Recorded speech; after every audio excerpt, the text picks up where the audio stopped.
akan terjadi kembali situasi paceklik yang datang. Kekeringan sudah mulai melanda, mereka pun bersiap-siap untuk memperbaiki kondisi. Mereka mencoba, mereka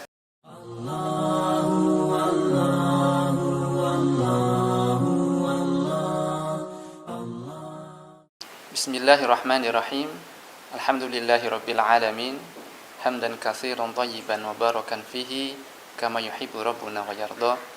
Asyhadu an la ilaha illallah wahdahu la syarikalah wa asyhadu anna Muhammadan abduhu wa rasuluh alladzi la nabiyya wa la rasula ba'da. Ikhwatil iman rahimani wa rahimakumullah. Allah tabaraka wa taala melalui lisan nabinya Muhammad sallallahu alaihi wasallam memberikan kaidah-kaidah kehidupan yang kita bisa jadikan pedoman dalam aktivitas kita sehari-hari. Salah satunya adalah sebuah hadis yang diriwayatkan oleh sahabat Abu Hurairah radhiyallahu an, yang diriwayatkan oleh Imam Ahmad, kemudian disahihkan oleh Syekh Albani. Nabi sallallahu alaihi wasallam bersabda, "Ta'arraf ilallahi fir raqa, ya'rifka fisyiddah."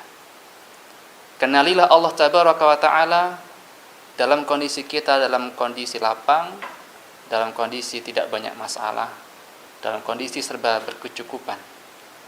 Ya'rifka fi syiddah, maka Allah tabaraka wa taala akan mengenali kita ketika kita dalam kondisi kesulitan, kesempitan, dalam kehimpitan, dan dalam kondisi yang serba tidak menentu.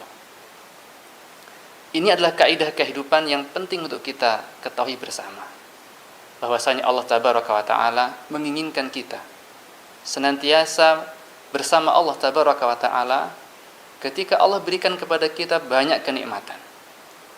Karena nanti setiap kehidupan manusia tidak akan selalu dan senantiasa berada dalam kenikmatan senantiasa. Ia akan hadir bersama kesulitan, ia akan hadir bersama ujian. Maka dalam kondisi seperti itu, kita pun membutuhkan Allah tabaraka wa ta'ala.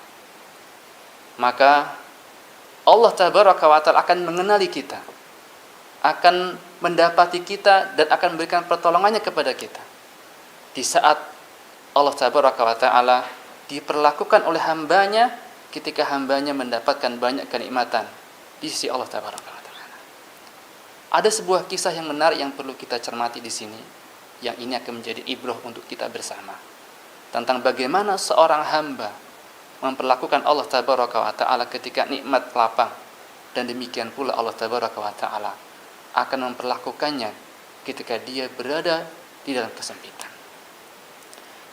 Al-Imam Muhammad bin Ali Asy-Syaukani rahimahullah ta'ala dalam kitabnya Al-Badlu At-Tali, juz yang pertama, halaman 492, beliau mengisahkan tentang Al-Faqih Muhammad Al-Asam, seorang faqih dari negeri Suriah, Muhammad Al-Asam, di mana Al-Faqih Muhammad Al-Asam pernah menjumpai sebuah peristiwa yang luar biasa penting untuk kita jadikan ibrah bersama-sama, tentang bagaimana kita menghadapi situasi yang genting, situasi yang penuh dengan ujian.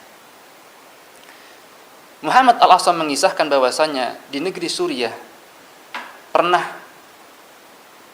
terjadi kisah yang masyhur, penduduk di sana mengenalnya. Kisah seorang petani yang tidak disebutkan namanya, tapi dijumpai langsung oleh Muhammad Al-Asam. Petani ini disebutkan dalam kitab itu, disebut sebagai seseorang yang dzadinun wasidqah, yang memiliki agama yang baik dan termasuk orang-orang yang memiliki kejujuran yang baik. Annahu bana masjidan yusolli fihi, dia membangun masjid, dia bersedekah untuk membangun masjid, dan dia sholat di dalamnya setiap hari. Ada suatu amalan yang unik yang dilakukan setiap hari. Apa itu? Ya'ti dzalikal masjid kullal lailah bisiraj wa bi'asyaihi. Setiap malam laki-laki ini atau petani ini, dia setiap malam mengunjungi masjidnya dengan membawa lampu dan membawa makanan malam, makanan untuk disantap malam hari. Apabila fa'in wajada fil masjid may yatasaddaq alaihi a'tahu, ketika dia menemukan di masjid itu ada orang yang membutuhkan sedekahnya, maka dia berikan makanan itu. Wastamarra ala dzalikal hal. Itu berlangsung setiap hari. Setiap malam di lap gulita dia membawa lampu dan makanan, dan dia pergi ke masjid. Setiap ada yang membutuhkan makanan, dia berikan makanannya.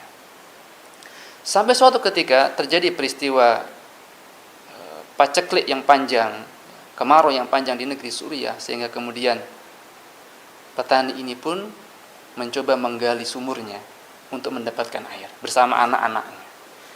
Dia gali sumur tersebut sampai kedalaman yang cukup dalam karena ingin mendapatkan air. Tiba-tiba sumur tersebut roboh.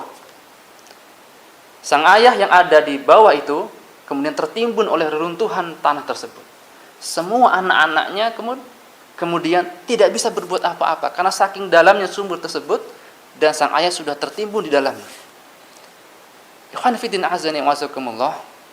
Maka semua keluarga sepakat bahwasanya sang ayah sudah meninggal dunia, dan sumur itu adalah otomatis menjadi kuburannya, sehingga kemudian keluarganya, sang anak pun tidak menggalinya, dan kemudian menjadikan sumur tersebut sebagai kuburan untuk sang ayah. Sampai berlalulah waktu kurang lebih 5 atau 6 tahun kemudian, situasi paceklik telah hilang, dan kemudian sang anak ini memiliki inisiatif untuk memperbaiki sumur. Karena akan terjadi kembali situasi paceklik yang datang. Kekeringan sudah mulai melanda, mereka pun bersiap-siap untuk memperbaiki kondisi. Mereka sepakat untuk mencoba menggali kembali sumur tersebut. Masya Allah. Ketika mereka menggali sumur tersebut, di dalamnya mereka menemukan seseorang dengan rambut yang sudah panjang, dengan kondisi yang sudah tidak kelihatan lagi siapa orang itu. Tapi dia yakin mengenali suaranya. Dan ketika dijumpai, la haula wala quwata illa billah, ternyata di dalamnya mereka masih menemukan ayahnya yang selama 6 tahun hilang di dalam sumur tersebut. Maka sang ayah pun berkisah kepada anak-anaknya, wahai anak-anakku, ketika sumur itu dulu runtuh dan aku terjerembab dalamnya, aku kemudian menemukan di dalam sumur tersebut sebuah lorong. Aku tinggal di lorong tersebut, dan selama aku tinggal di lorong itu, aku diberikan nikmat oleh Allah Tabaraka wa Ta'ala 2 hal. Yang pertama, aku didatangkan lampu. Yang lampu ini sama persis sebagaimana lampu yang dulu aku bawa ke masjid. Kemudian aku selalu dihadirkan makanan yang dengannya aku bisa makan, dan aku pun bisa hidup di dalam gua ini. Di dalam gua ini aku diberikan nikmat untuk banyak beribadah kepada Allah, mengingat Allah Tabaraka wa Ta'ala tanpa kesulitan. Dan kembali aku hari ini bisa bertemu kembali dengan keluarga aku. Masya Allah.